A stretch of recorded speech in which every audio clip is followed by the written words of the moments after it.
first skirmish in a long, long battle that this week started today. It was not a journey. Dana, the youngest daughter. I think the best way to describe it is it typified a mood community as well. They spent blissful summer days at the cabin in the mountains.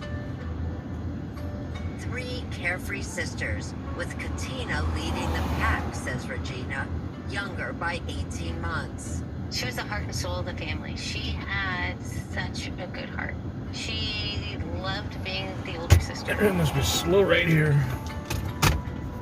I think the best way to describe Katina, kindness. Ourselves gave her a batch of homemade cookies. Soon, the friendship between the oldest Salerno sister and the second oldest Burns brother blossomed into a young love. Katina and Stephen Burns. Bees. And my dad, who embraces everybody, brought him in and treated him as a son. Mike trusted him completely, says Regina. They all did. Did you ever see anything that between Steve and Katina that worried you? I have to tell you, I've given hours and hours of photos there. How did I see this? What was it? Sometimes you're close to people you don't always see who the signs are you ignoring. But with hindsight, the sisters say, there were signs. 3, 4. In her senior year, Katina, who had been accepted to the University of the Pacific, wanted to break up with Stephen. But he wasn't having it, says Regina. He started threatening her. He said that Steve There's said that if I another one, broke too. up with him, he would kill me. But at the time, neither sister took him seriously. Neither one of you told your parents. We just figured he was just saying it, and because of what our relationship was over the years, why would we believe that? He enjoyed being part of that family. Why would he destroy a family that he loved? Mike and Harriet never heard about that incident. That's like 5 cop cars just drove by. Where they headed? It's crazy. We saw it during good and everything would be fine. Crazy, man. Never saw the boy across the street would murder our daughter.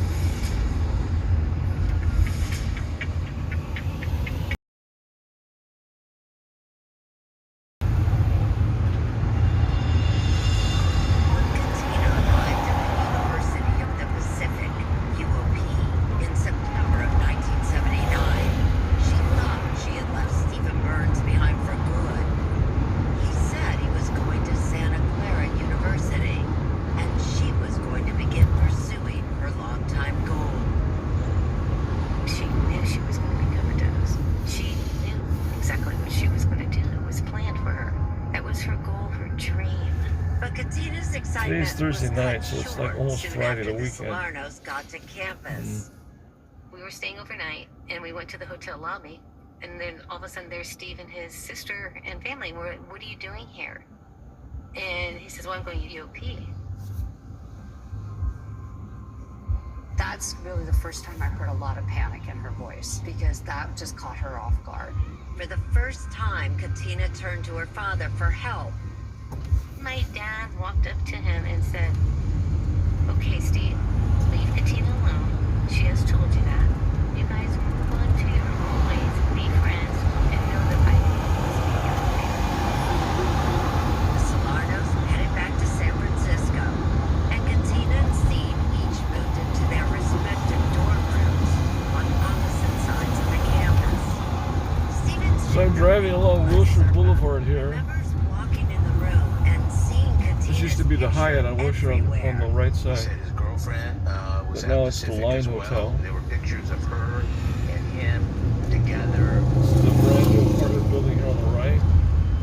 More pictures than Called I had the ever seen Opus. before, but they were everywhere on his desk. He did Very mention famous that Sunday she had wanted to Green break restaurant. up. Not BC only was all so very fast, that was positive, pretty everything busy. was great. It's like that Across little bit of a wait campus, Katina was outside. settling in with her People new waiting roommate, outside, Joanne yeah. Marks. Then came a knock on the door. It was Steve Burns. After he left,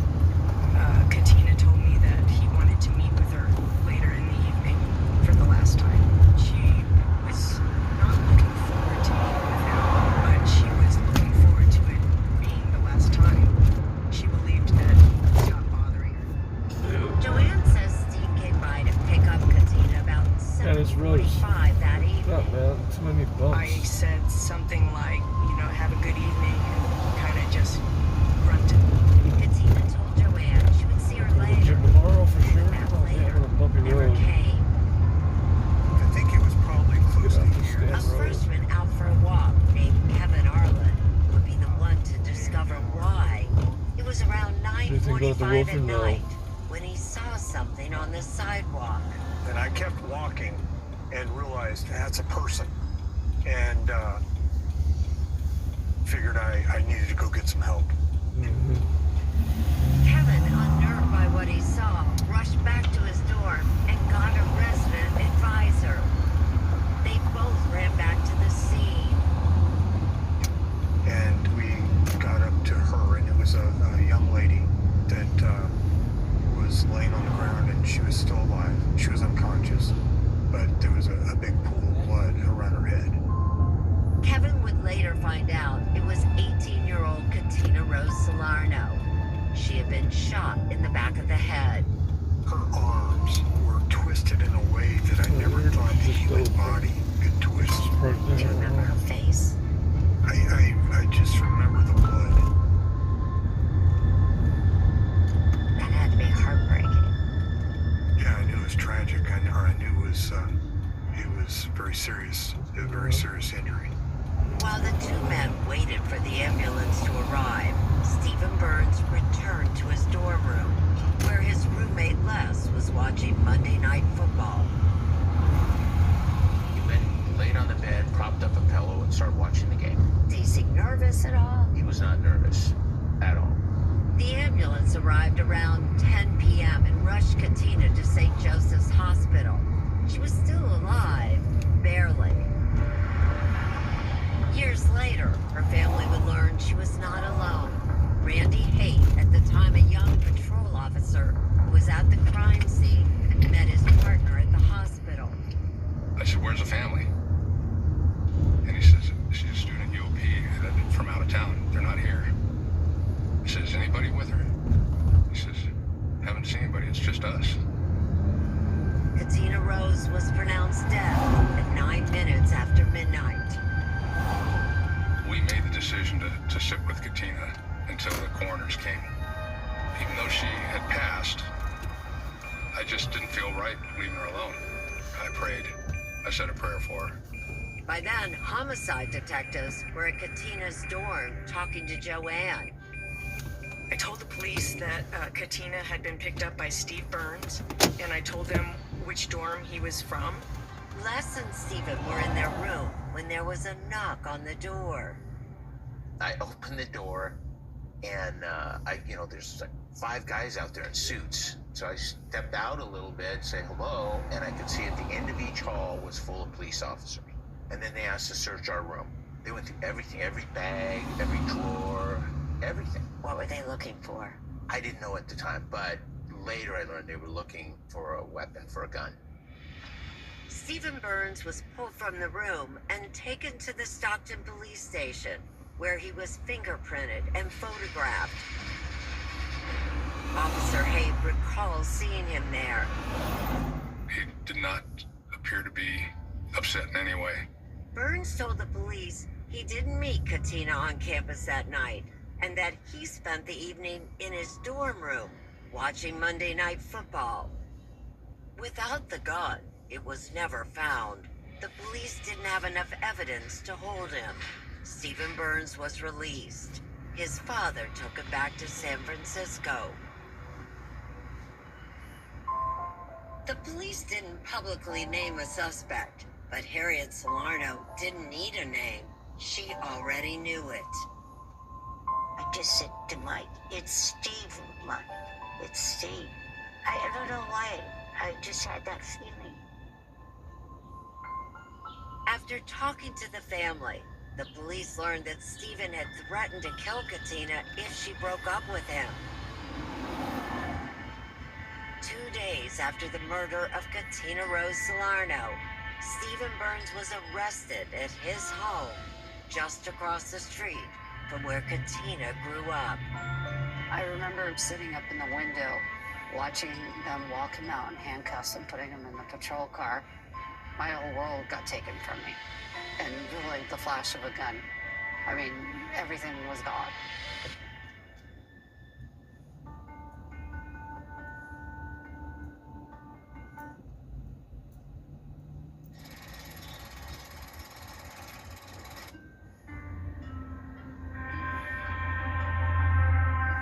Learning Learning to live without their daughter has been a lifelong journey for Katina's parents. One crippled by what ifs, Mike Salerno never stopped blaming himself. He felt it as a father, he let her down. For decades, Katina's sisters have also grappled with regret. I should drive up to Stockton, Sacramento area, vegan parent, and stop Speaking with Love to collaborate. What if I had Is that where said they're at? something? Stockton? What if we told That's them up by about Sacramento, Brett? yeah. You're I living don't with know. guilt, too. And it doesn't change after 40 years. Stop speeding. Is that guy It's the hole sober in now, my or is he heart doing drugs? For missing my sister and what we could have had together. Yeah, my Insta's Hey In the KevTV. wake of the murder, each member of the HEY family KevTV. retreated I think into it should their show up own on the private grief. chat. I didn't even care if I allowed to join Katina. I didn't know what to do anymore. My whole plan, my whole world, my whole bubble blew up.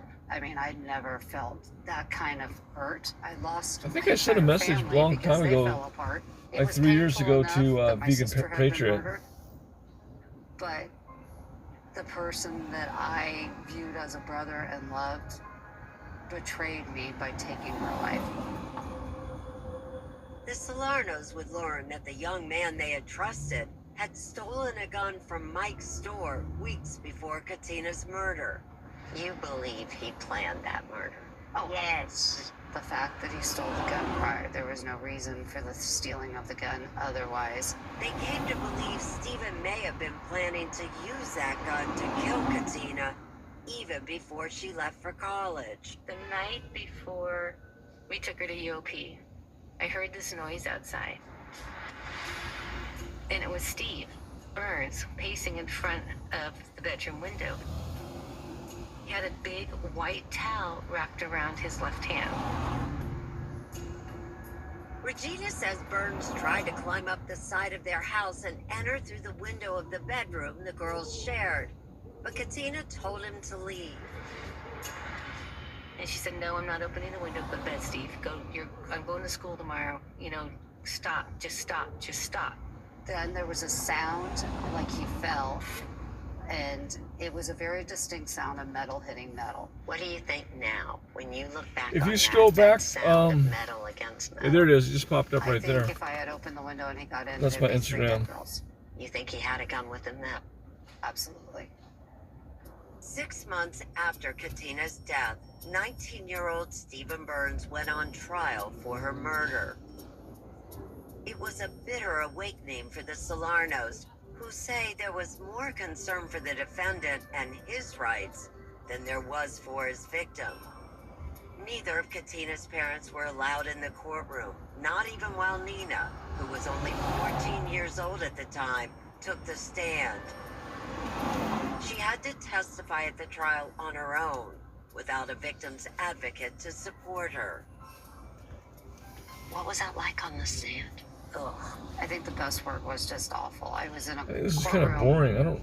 Not really into The person this I knew in the one. courtroom was the guy Let me change that it. See if there's another video I can watch while I'm waiting around. This one seems a bit boring. Let's see here. Follow up on Albert the Great, 65 years old, living in old. This guy just came back from Cambodia.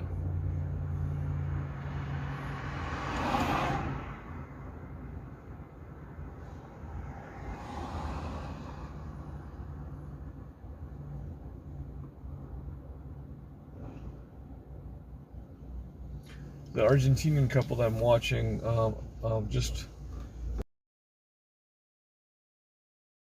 excuse me, says they have a problem in India.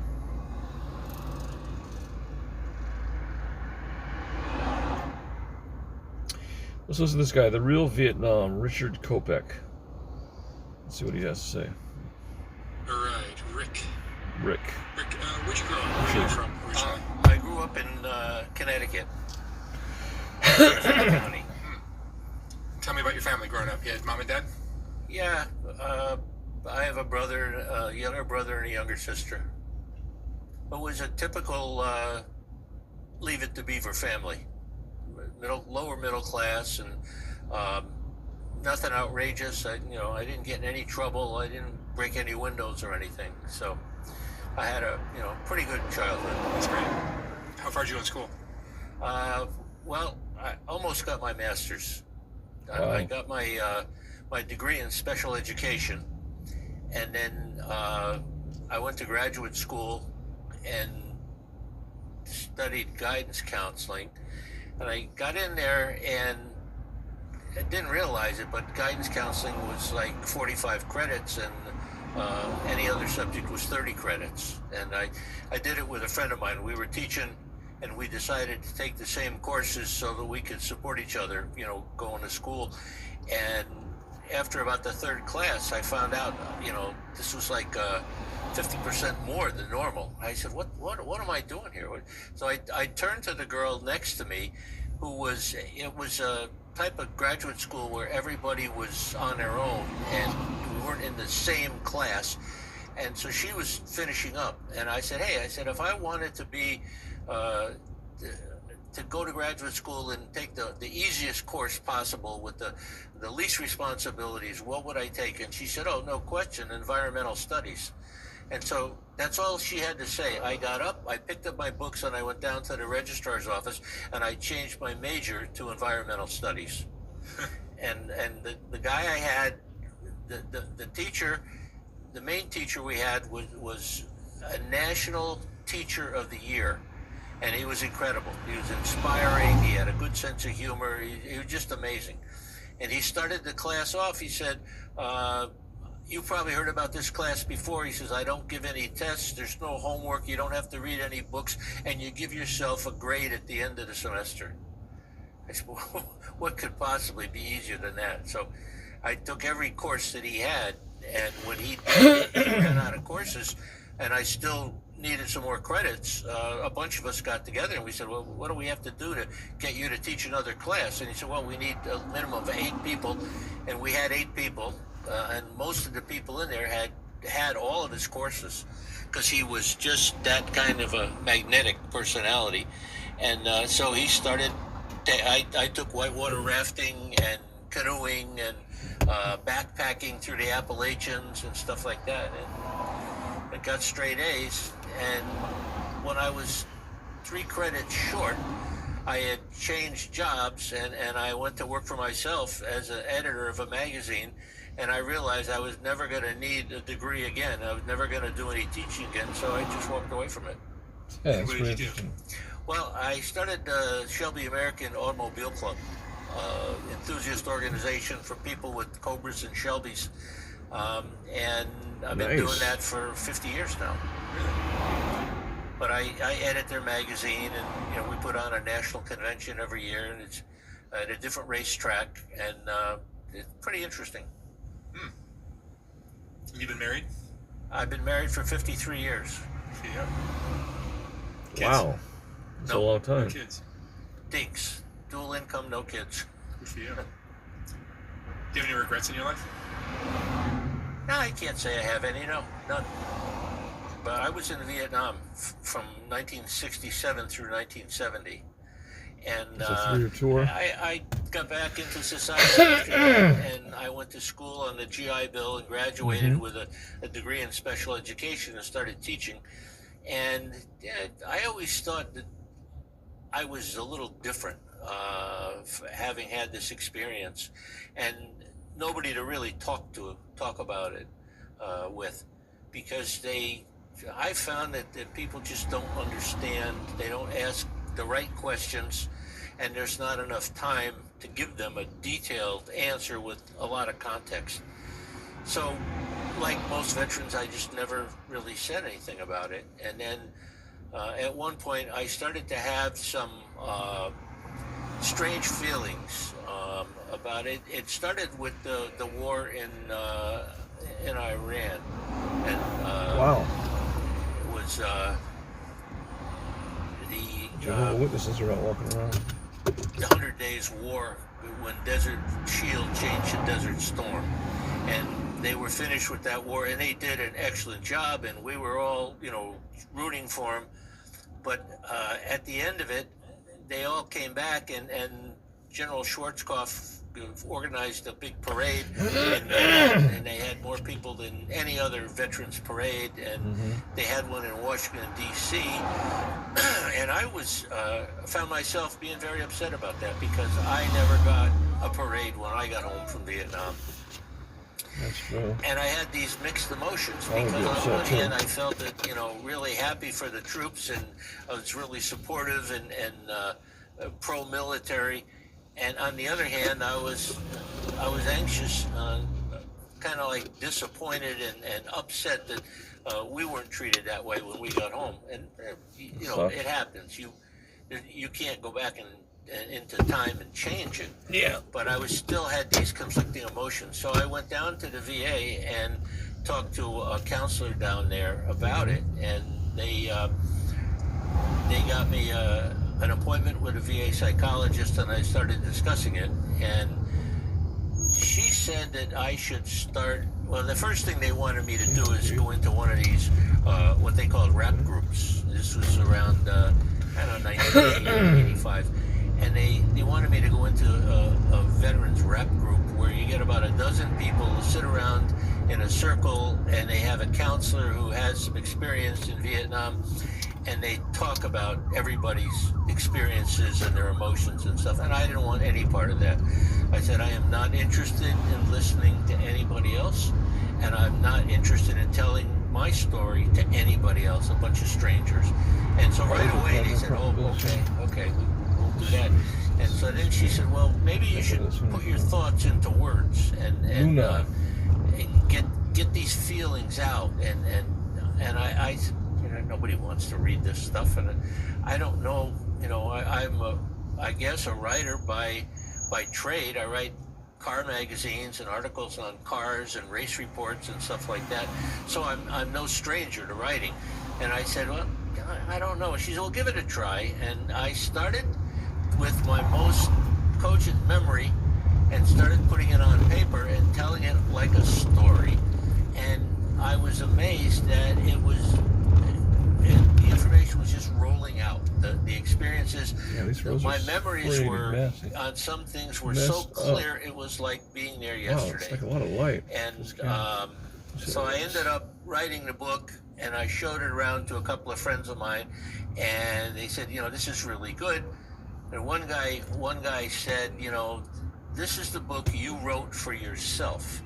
He said, if you want to tell the story of what you went through, you need to go back and write another book, the same book, but rewrite it, because you got far too much stuff in here. So at that point, I was kind of ambivalent. I said, I've done it.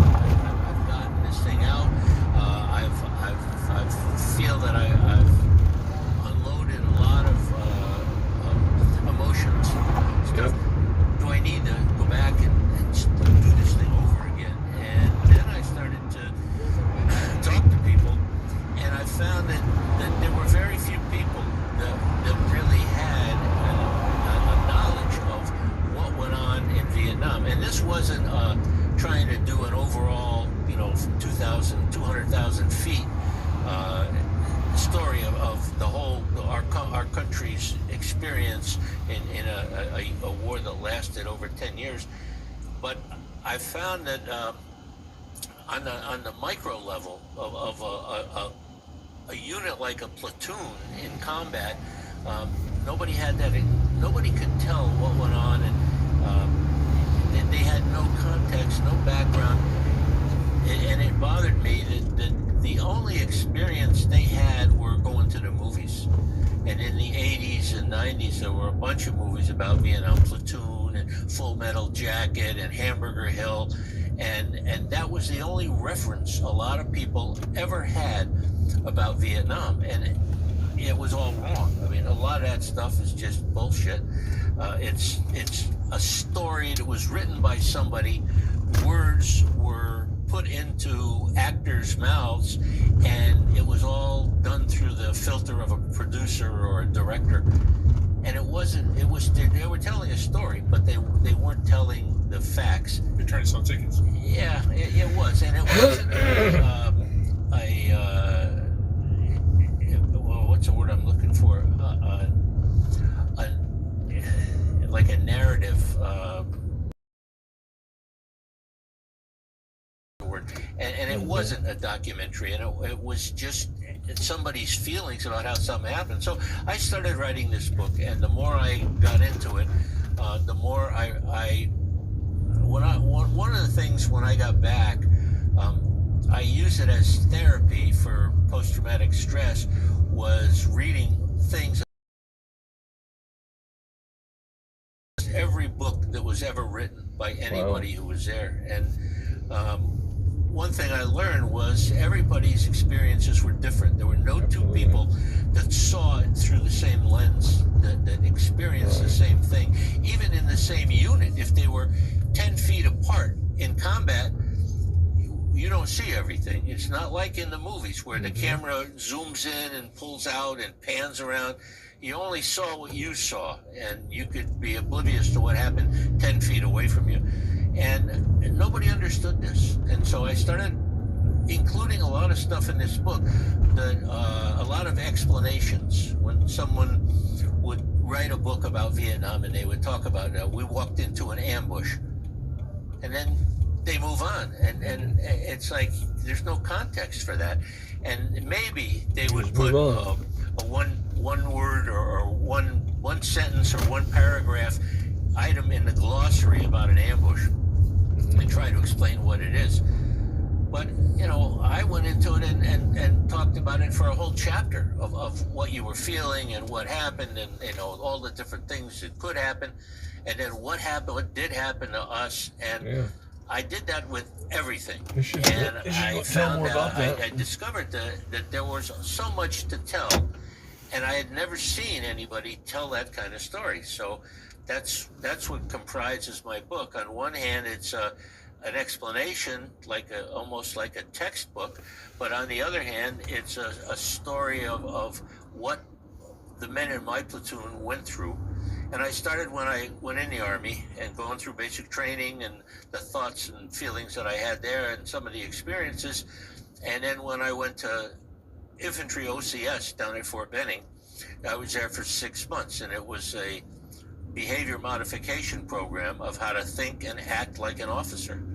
And it worked. I mean, the Army, you could talk about their, being like a bunch of dinosaurs and stuff, but they really know what works. And they put us, we started with like 220 men in this company and graduated, I think, 160. And we were there as volunteers, and they said, you can quit anytime you want. And You were drafted. No, I joined up. I wanted to be, my father was in the World War II, and he served under George Patton. And he didn't talk too much about it, but I could tell that he was very proud of it without saying any words. And everybody in my family was all former military from World War II. They had all been in the Army or the Navy or the Air Force, and it was like a fraternity that they all did that. And they had these shared experiences that they didn't need to explain.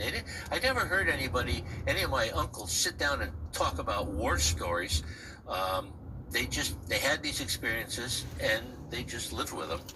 And it was the coin of the realm. I mean, they were very comfortable in their skin. And so I didn't want to miss that. And when I got into college in 1965, my heart really wasn't there. I didn't want to be in college, but I was kind of pushed along because everybody in our high school went to college. I went to a Catholic high school in town, and about 95% of them went on to college. And they didn't say, are you going to college? They said, what college are you going to? So when you went to college, you went after you were in Vietnam? No, I went before. You went before, okay. And I went, I did my freshman year, the first semester, and then I got thrown out of school, and I was put on administrative and scholastic probation. And then I got in a little trouble, and I had very low marks. And they said, you know, if you go home and reconsider your life and come back and straighten yourself out, you know, we'll take you back the next semester. So I did that. I went home and I got 3 jobs. I worked in a factory at night from 11 to 7 as a machine operator. I worked in a hamburger place during the day, and I worked in a gas station on weekends. And it was, maybe it was like doing penance for some sins you've done. But I was the oldest one in my family. There were 14 grandchildren on my mother's side, and I was the oldest one and the first one to go to college. So everybody was excited when I left, and it was a big disappointment when I came home. So I think I might have used the military as a way to kind of turn the tables or turn over a new leaf. And my father said, you know, just don't go in the infantry. And I didn't argue with him, and immediately joined the infantry and volunteered. It was funny. When I was in 1967, I ran into so many people who had been seduced by Barry Sadler and the Green Berets and the Ballad of the Green Berets. And if you ask them the one thing that got them to go into the service, that song. And Barry Sadler and the Green Berets. Wow. It was pretty compelling. That's crazy. And I wanted to go into the Airborne Ranger Special Forces. And when I went in, they pulled some of us out of basic training for a special seminar, and it was all about OCS, Officer Candidate School. And I had scored a certain level on one of the proficiency tests, and there were about maybe 100 of us in this room, and they said, you know, we'll give you the opportunity to go to OCS if you want. And they had a lieutenant in there, and he talked about it, and it was kind of like one of these a hard sell, like buying waterfront property in Florida or something, and about half of us decided to go and half of us didn't. And when I got out in this meeting, they never said, they took your information and everything, and I never heard anything about it again. And after 8 weeks, I graduated, went into advanced infantry training, and they pulled me out and said, you know, there's this thing called leader preparation course. If you'd like to go to this, it's 2 weeks. And it might help you in OCS. That was the first time I'd heard of OCS. So anyway, I signed up for this leadership preparation course and took that, and then went into advanced training and got on orders for OCS. And it was a 6-month course, and it taught you the basics of how to be an infantry leader, and it also taught you leadership. And that was everything from how you appeared to how you acted to your attitude, and it was an amazing thing that I went through. And I was only 20 years old at the time, or 21, and it was like kind of like a college fraternity where everybody was hazed, and the TAC officers were on you all the time, and they would give you 10 things to do, knowing you only had time to do 5 of them, and they wanted to observe you to see which 5 you did and how well you did them. And there was six months of this, and at any time you could quit because it was purely voluntary. And I could remember one guy, they would put him in the front leaning rest, was ready to do a push-up, and they would take a letter and put it under his nose, and it was a quit letter, and it would say, you know, I hereby resign from OCS effective immediately. And that was all. And they would say, you sign that and you're out of here. And otherwise they would keep him in that position for, you know, a long time. And some guys broke and some guys didn't. And I remember an officer having a little meeting with me before I left, And he let his guard down a little bit, and he said, "You can do this." He said, "If you want to do it, you can do it, but you have to want to. And at any point, if you find yourself second guessing yourself, you won't make it." But he said, "You keep a positive attitude, and you'll do it." So I did it, and I graduated. And my first assignment was at Fort Ord, California, and I went there for almost a year, and worked at the hand grenade range, and we taught the subjects to basic trainees. So the guys who were going through basic training, if an officer got assigned to a basic training group, he was like a babysitter. You have to be there early in the morning, stay there late at night, and just keep an eye on these guys for 8 weeks. And then when they graduate, he'd get another group to come in. And I worked on the committee group, which was the instructors that would go. We would have the ranges like hand grenade and tactical training and stuff like that, and it was really good because it was easy work. We could go out and get drunk every night and come back and have a good time. And these other guys in the companies were, they were there early, sun up, and staying until way after sundown and everything. But I did that for almost a year, and then got on orders for Vietnam, and I volunteered for jungle school down in Panama for 2 weeks before I went over. A lot of people had been to jungle school, and they said it was worthwhile training, and it was good experience before you got to Vietnam. And I said, well, that certainly couldn't hurt. It's only 2 weeks. And the neat thing was you get to wear this little patch on your shirt that said jungle expert. And that interested me. So I said, if I'm going to go through this course, I'm going to get the patch. And you start off with 1,000 points, and everything you do wrong, you lose points for. And 1 point here, 2 points there, and they go pretty quickly. So it was a very fast 2 weeks. And at one point, we had land navigation, which you have a compass, and you're given an azimuth, which is the direction you need to go in, and a distance. And you have to, it's not like walking across the field in a baseball field. It was in a thick jungle with elevation changes and swamps and trees and stuff. And you had to be pretty good at this. And you really need to be an infantry officer. The one skill you need more than anything else is land navigation. You need to know where you are on the map at any given time, because if you get in have a scrape with the enemy, you need to call in artillery. You need to call in where they are. And if you make a mistake on where you think you are, and you give the coordinates instead of where you want the round to be, where you are, you do a lot of damage to yourself. It's not a good career move.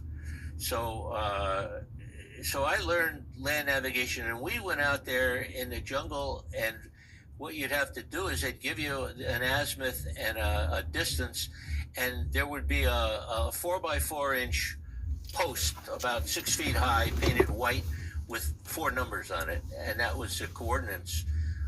And you'd go out there and find your post, and then from there, you'd navigate to the next post, and from there you'd navigate to the next post, and then you'd be back where you started.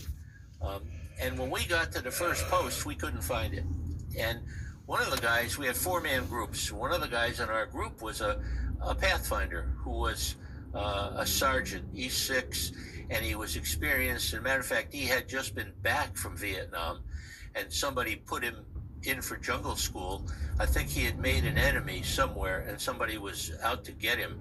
And instead of going home after spending a year over there, they sent him for 2 weeks in Panama, and then he could go home. And he wasn't happy. He had a bad attitude, but he had the knowledge of really knowing everything about where we were and how to read a map and how to read a compass. And we couldn't find this post that we were supposed to find. And we walked in concentric circles, farther and farther from where we were. And we found about 30 posts in a pile that somebody had pulled them out and threw them in a pile. And they were sabotaging not only us but everybody that came behind us. So I didn't take it personally, but of course, if you don't know where you are and you go to the second place, you're going to be off, and you go to the third place, you're going to be off. And so we lost enough points where I could kiss the patch goodbye, and I kind of lost interest in it after that. But when it's a very funny story. When we were at the end of training, the last thing you do is called escape and evasion. And it's a course that's about 10 miles long and 5 miles wide in the middle of the jungle. And you four-man groups start off every 100 feet along this road. And you have to get to the other end without being captured by the aggressors, who are special forces. And they will try everything they can to capture you. And once you get captured, you lose points. And once you get captured, you get taken to a mock POW camp where they will torture you. And you don't know what you can do. You don't know what they will do. It was just a kind of a scary thing. And this sergeant that was the Pathfinder came up to me in the morning of we're ready to go out on this exercise, and it lasted 48 hours. And you're given a canteen of water and a machete and a flashlight, and that was all, and a compass. And he said, what would you think if I could find someone to take us to the end of the course in their car? And I said, I looked him in the eye and I said, Sergeant, I said, that would go against everything that this training tries to instill in us. And I said, I wouldn't get the experience I need in Vietnam. And I said, who do I have to pay, and when do they want the money? And we paid $20, and he got a friend of his that was in a permanent party, and we snuck into his car. When we got off, everybody was supposed to go north, and we went about 50 yards north and got in the ground and waited a half an hour and then went south and met this guy at a lake, and he was fishing, and he had a civilian shirt on, and we whistled, and he said, okay, come on in. And he took us to the end of the course, and he made like $80, which is, I don't know, 2 weeks pay for him in one morning. Shiny. And nice. So we got to the end of the course when everybody else was still on the first, quarter mile, and this thing was 5 miles long, and we got there and we sat down and waited to the end of the course, and we were getting nervous, and we're talking, and we hadn't thought about how are we going to look when we get there. You can't go through 10 miles of jungle and look like you just stepped out of somebody's car. So we waited about 4 or 5 hours, and we talked, and we finally got to the point where I said, we're not going to look at all like we've been, under duress. Everybody's tearing their shirts, and we're getting scratches, and, using briars on your arms so you're bleeding, and we want to look like we had done 10 miles of hard road. And after about 8 hours, we couldn't wait any longer. Wow. And so we went out to the edge of this beach where they were supposed to have a bonfire to attract everybody, and when you got to the bonfire, the course was over, and then they would send a boat across to pick you up and take you back. And we got there in about 10 hours and, signaled to the other side, and they finally saw us because they didn't expect us. And then the boat came over with the colonel who was in charge of the whole jungle school. And this guy was almost crying. He was so excited. He said, I can't believe it. He said, you guys set the record, the all-time record, and you beat the Navy SEALs. And he said, you don't know what kind of grief I had to take, knowing that the Navy SEALs had the record for my own course. And he was so happy that we got back, and we hadn't even thought about this. And I was scared. I said, if I get caught, I'm going to Leavenworth. This is never going to work. And so we just wanted to get back, and we went back. They put us on a truck and sent us back, and nobody else was there. Nobody showed up there for about 15 or 16 hours. And they came in, they looked like they had gone through hell. And we were laying in bed, trying to sleep. And it was it was just an interesting thing. And then at the graduation ceremony the next day, the colonel called off our names, and he called us out as being the people that held the record, and everybody gave us a round of applause. And so I'm certain that if you go back to the Fort Stewart in the Canal Zone, there's probably a brass plaque somewhere with my name on it saying I hold the all-time record for the escape and evasion course. But I had never told anybody about that until the point that I wrote this book, because I didn't want anybody to have an investigation, or I could only think of all the bad things. But so I went from Panama to Fort Ord, was there for a year, and I'd have to say it was the best time of my life. 21-year-old with a brand new car and living in an apartment right on Del Monte Beach in Fort Ord, going out drinking every night, going out to nice restaurants on the weekends. Where's Fort Ord? Monterey Peninsula. Oh, okay. So it's the idea. It's the garden spot of the world, as far as I'm concerned. I mean, it was beautiful, and I did that for almost a year, and then put on orders for Vietnam, and I was. It's funny how it works. There is no mentoring system in the Army, but you become friendly with some of the sergeants. And you gravitate towards the ones, certain ones, and the ones I gravitated towards were all in the 1st Air Cavalry Division, the big patch with the yellow patch with the horse on it. If you saw the movie We Were Soldiers, that's the unit, and it was. There were a couple of them that I really looked up to, and so when I decided I was going, when I knew I was on orders for Vietnam, I put in a request for the 1st Air Cavalry Division, and of course I got it. And so I was assigned to the 1st Cavalry Division, and at the time I didn't know it, but it was like the fire brigade. It was like when there was any problems in the whole country, the 1st Cav was the first one there to try to sort it out.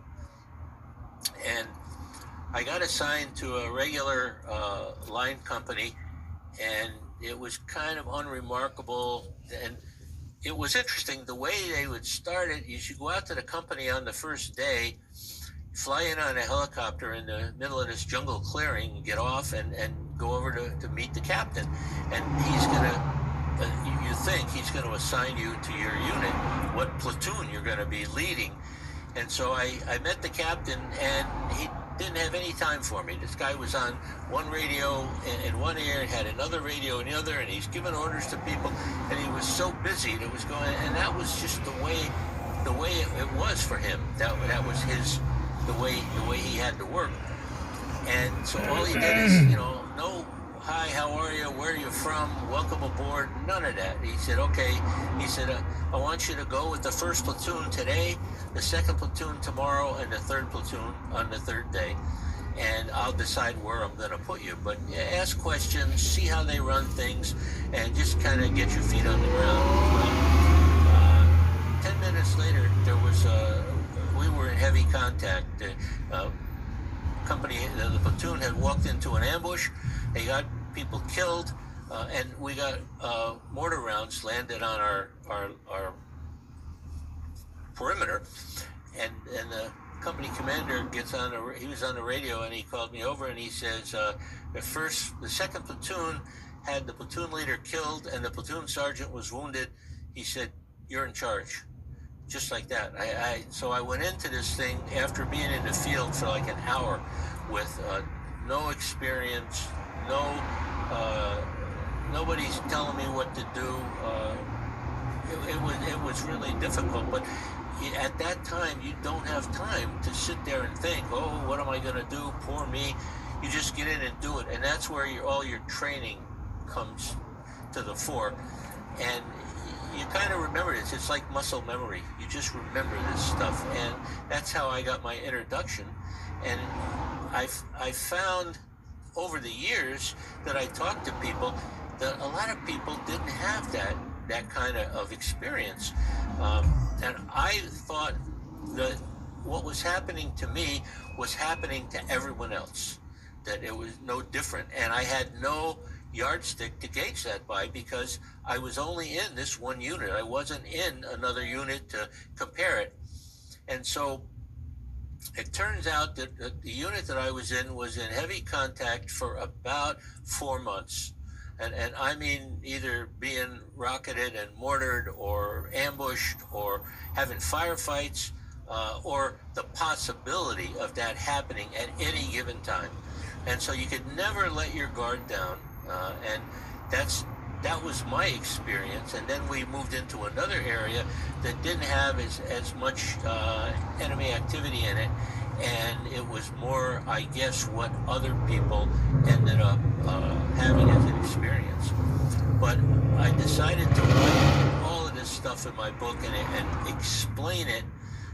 And the title of the book was Bad Moon Rising, because one night I went to sleep on the landing zone. We were in a landing zone. You, as a company, you operate out in the field for 3 weeks independently. So your 125 guys are all by themselves. And then the 4th week you come back and you're on base defense. And I went to sleep one night, and the last song that I heard, a guy had the radio on, was Creedence Clearwater's Bad Moon Rising. And about 2 o'clock in the morning, we were mortared and rocketed, and they had a ground assault. They had sappers that came in through the wire and with satchel charges and grenades, and it did a lot of damage. And they ended up, we fought all night and knocked them back, and then they disappeared back into the jungle. But it was something that happened to me as an experience, and I didn't think at the time that it was anything special, that I wasn't going through anything. I was going through nothing that nobody else had gone through. I had nothing to gauge it on, and ended up in a bunker where everybody else had spread away, and I was on the top of it, and I had sappers, about 20 sappers surrounded me and tried to knock me off, and I ended up very good, Rig 64. Good job. Shoot back into the perimeter. Good insurance race from you. So I ended up throwing grenades, and I threw I think 40 or 50 grenades that night. Ended up killing about 20 of them. I don't really have that many outside insurance stories. The next morning, we had to go out and patrol the wire. And I just know some people try to cheat on the life insurance. If they're smokers, they try to get someone if they have to take a swab, they'll get someone else to do that doesn't smoke. There would be a pause at that point, and maybe a fade out, and they would go to another scene. It doesn't happen in real life. You're still active. It's too bad we didn't meet up with Philly Dom. He was here for a while. Did you meet up with him? And then he took off. He just, I don't know where he went. I think he went up north for a bit, and then I think now, where is he? He's in Brazil? He's sending me videos that he's in Brazil. Every time we had combat, every time we had enemy activity, once it stopped, it really didn't stop. The emotions were still there, and you had to keep moving on. I wonder how busy this taco stand gets. There's so many of them in LA. There's on every corner. You never knew whether the next minute it was going to open up or it was going to be nothing was going to go on. I had someone tell me that being in Vietnam was like hours of boredom, punctuated by seconds of pure terror, and that's the way I found it to be. But I was. This guy just lets them talk in the freely on their own. He doesn't really ask questions. I did my job well, so they're kind of like just. And I found myself enjoying what I was doing, and at the end of it, I was supposed to. Every officer in the infantry, a junior officer, goes. They spend 6 months in the field and then 6 months in a rear job. And so when I got out there, I spent my 6 months, and I was still out there in the field. And I told my company commander, I said, well, hey, what, did they forget about me? I said, still here. I'm supposed to get that rear job. And he said, I don't know. He was happy to have me there because he had joined the company recently and he had no experience, and he was relying on me for a lot of experience. Anytime something that would happen, I would be the first one on the scene. The other platoon leaders didn't have any experience either, so I ended up spending almost 9 months out in the field, and I got really bummed out because I thought I would get, if I did a good job, I would get rewarded, and it seemed like I was being punished for getting a good job. But I ended up getting orders to go into the rear, and for 3 months I was in charge of a combat leaders course in the division. And it was probably the best job you could ever get, because you're in a secure area, there's PXs around and bars, and you have clean clothes, and you have a shower all the time. And I ran this course with 5 other sergeants, and we would get 40 men every 2 weeks to come in and go through this course. And we would teach them everything on a need-to-know basis, and teach them all of the subjects they would need to know, from weapons to demolitions to hand-to-hand combat, map reading and land navigation, leadership, first aid, and we would all my NCOs were just top flight. I couldn't expect any more from them. And then at the end of 2 weeks, these guys would take off. We'd have a week to settle in before the next course. I don't know how old this guy is. He must be like in his 70s. And late so I did 70s, that, probably. and I got the feeling He served in that I Vietnam, enjoyed 67, teaching 70. doing that. But it was He must be in his late a 70s. unique situation as I look Close to back 80. now, because those guys really wanted to the information you were giving them. They were sitting on the edge of their chairs, and they knew the information you were giving them was going to help them save their lives. And you couldn't get, you're not going to teach math to somebody that's going to save their life. It's not important. So I decided to go into teaching when I got out of the Army, and I went in on the GI Bill. So I went into teaching, and I studied special education, and it was a good course because there was mostly females in the course, because they gravitated towards teaching, and not many males did. So I think there were like 5 guys for every 40 girls in the class. So, but I was married, so that didn't matter to me. But I got my degree, and I went and started teaching in a school for school alienated youth, which was a nice way. It was like Welcome Back Kotter with real guns and knives, and most of the kids were from single-parent families, a lot of drugs, and they just, you would holler at a kid, and he would be oblivious to it. And I said, what is this? What do I have to do to get through to you? He says, well, my own man hits me. And he said, he doesn't hit me. He said, it's not important. I said, I can't hit you. He said, then there's nothing you can do to me. So I had a class of 15 kids like that. And I did that for about 8 years, and I started to get burned out. And I was in a car club. And so I got more and more involved in this car club, and I finally got to the point where I was writing articles, and I was helping put out conventions and stuff. And I decided to do that full time, and that's what I've been doing the last 50 years. So what is your attitude on war now that you've been through it? It's a very limited attitude, because Do you see it as a good thing, necessary thing? For me, I can only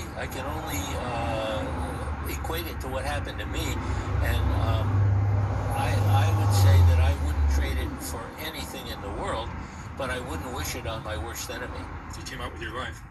I did, and I was in a sense lucky, but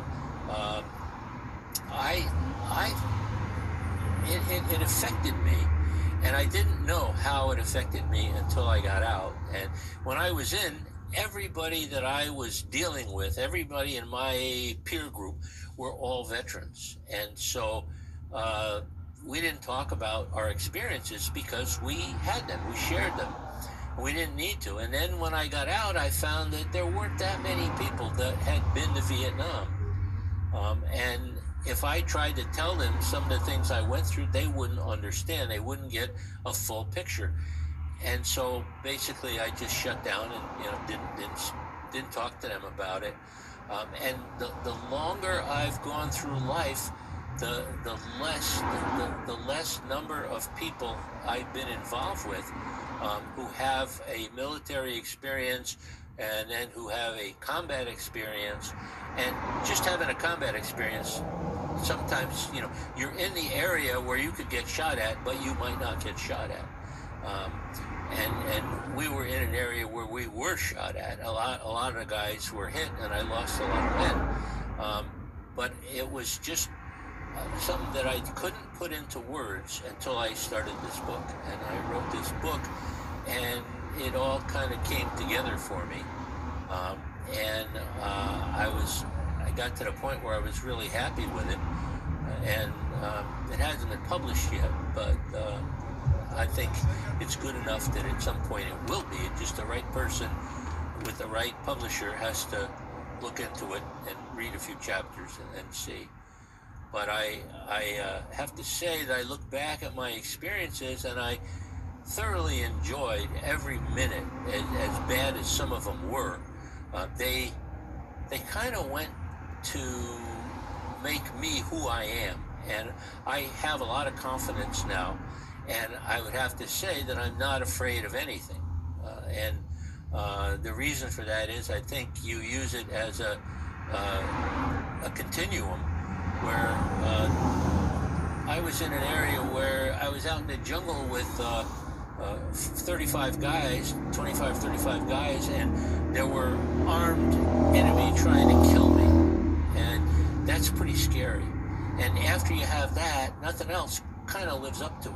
So walking out at night into the woods and hearing strange noises doesn't do anything to me.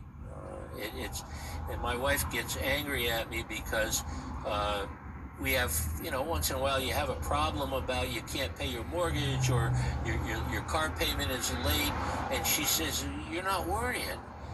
And I said, I did all my worrying in 1969 and I have nothing left.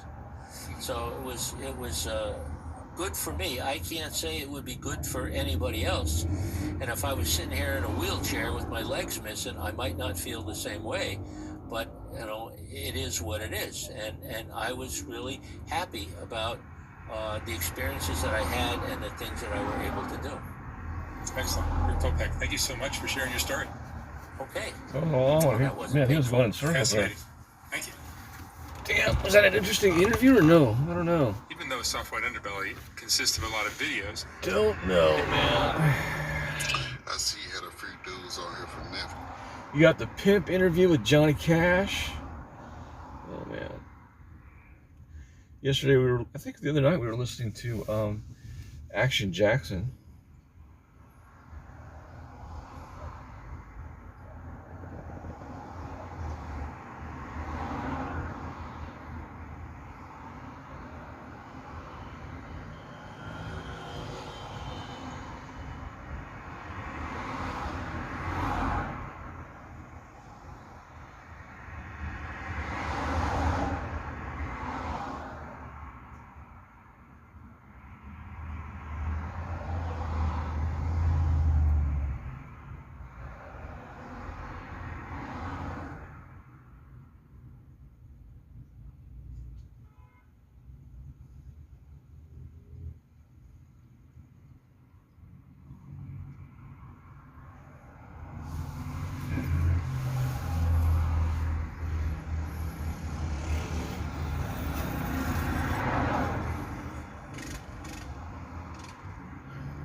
I'm like, hey, ¿qué pasa, Toño? And they're like, oh, you speak Spanish? I'm like, yes. Oh, you're good. Don't worry about it. You'll be fine.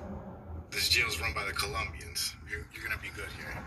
He was like, you ever been in jail here? I was like, no, never. Oh, okay. You're going to see it's a party. Okay. So I'm there, I believe for the next 2 days, and December 24th, they woke me out of that holding cell, and now they start walking me down the block. I'm in the streets, accompanied by like 5 police officers, walking down the street, going to the jail, right next door. Now as I'm walking, I hear a bunch of loud music, salsa music. December 24th, you know, it's Christmas Eve. Yeah. It's a party. Get to the front door, music's even louder. A bunch of guards there dressed in, you know, fatigues. They open up the doors, everybody's, you know, gringo. And I'm like, hey, yeah, the gringo speaks Spanish. So they're like, oh, you're gonna be fine, don't worry about it, man. Where are you from? You know, everybody's asking. This young lady guard, she's like, don't worry, you're gonna be fine here. It's a party inside. Man, I'm like, what? Where am I? So I sign a bunch of paperwork, they take some photos of me, you know, put me up against the wall, left, right, bam, bam. And then they go through all the stuff I had, the stuff that they didn't steal, you know, at the hotel. And now they're walking me down this tunnel, and I see at the end of the tunnel, sunlight beaming through the bars and a bunch of faces, like, you know, people trying to look down the tunnel. It's like 4 or 5 people behind, you know, it's just like beaming through. So I'm walking, and you see the people turn around, like, hey, it's a new guy, hey. So once I get to the gate, they open up, and everybody's like, yeah, fresh meat. And I'm like, oh my God. When they open up that door, fresh meat. I'm like, what? It's like a small village. You see like 3 huts over there, which I found out were stores. See some pool tables on the yard, like pool tables. See women dancing with men. They're dancing salsa. They got 3 4-foot speakers out in the yard. This is the prison. And they have, you know, they got bottles of liquor, got tables set up, people dance. It's a party. This is Christmas Eve and it's a party. So while I'm watching all this, you know, I'm like in shock. I'm in shock. And all of a sudden I hear, hey, white boy. And I turn to my right, and there's this white guy, blonde hair, green eyes. And I'm like, what's up? He's like, you're American, huh? Come on, come with me, bro. Takes me. He's like, we're going upstairs. So I'm walking up the steps, I'm walking with this guy, everybody's cheering, like, yeah, I got my little suitcase. Some guys are coming, trying to like grab my suitcase, but just messing around. Right. You know, not real. You know, they're just like, hey, like trying to scare you. No, it's just like, what the hell's going on? Walk up the steps, and he opens up this door, and this is the cell where the his name was Orlando. So I walk in, Orlando's there, his wife, and his 2 kids. They got a TV on, watching, you know. And this is an inmate. The cartoon channel, yeah. Inside the jail, on the what she was making, I forgot. The kids are there watching the Cartoon Network, and he's chilling on the bed with a cell phone. He's got like 3 cell phones on the bed as well. So I'm like, hey, what's going on, man? They're like, all right, tell me your story. So I explained to him what happened. They're like, all right, so obviously, you know, the kid gave you up, right? I'm like, yep, we know. So like, where is this kid? I'm like, I don't know. They didn't bring him with me, but, you know, I'm just here by myself right now. So that's day 1. And now, wow. All right, guys. She's beautiful. Thanks for hanging out with me. Kids running around. Peace out. Have a good evening. Takes me to the cell. We open up the cell door. There's a party going on. They got plates